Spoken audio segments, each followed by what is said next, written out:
Thank you. Okay, hold on. It's more like a prayer.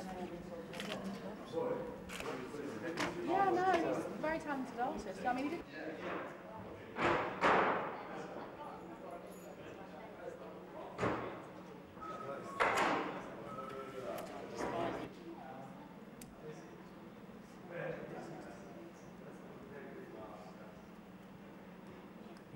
This sale has quite an extraordinary collection in it, which belongs to a man called Alexis Mardas, who's more commonly known as Magic Alex.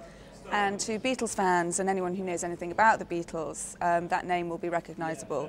He was very friendly with all the Beatles and John Lennon in the late 60s.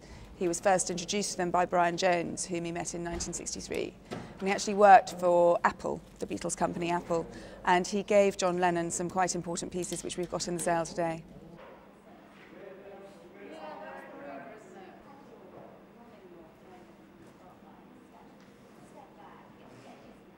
I think the most personal item we've got is this Sled Okolo, which was worn by John more or less continuously through 1967 to 1968. In fact, he never took it off, and he referred to it as his talisman, and he gave it to Alexis towards the end of 1968.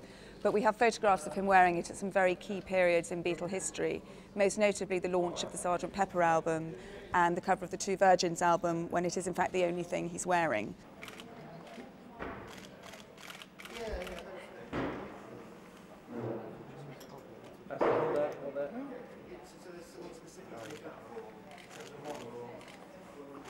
The other major piece that we have is a very important guitar, which was considered lost for some years. It's a prototype guitar that was made by Vox, and it was sent to the Beatles in about 1966, end of 66. It was used by George Harrison and by John Lennon, and it's an important piece because it's very, very rare for original, genuine Beatles instruments to come on the market.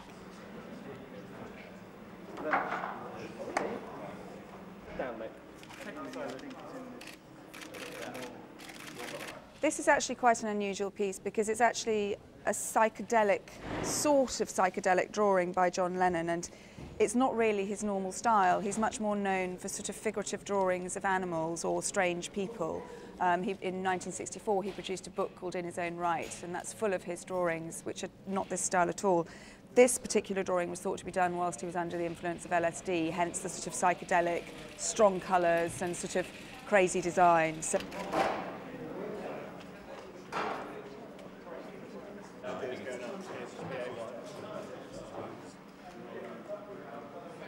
There is a contract that exists previous to that from January 62, but it's not signed by Epstein. So this contract is signed by all four Beatles and Epstein, and interestingly, it's signed by Paul McCartney and George Harrison's fathers, because they were both minors at the time. So it had to be witnessed by their parents, which is rather sweet.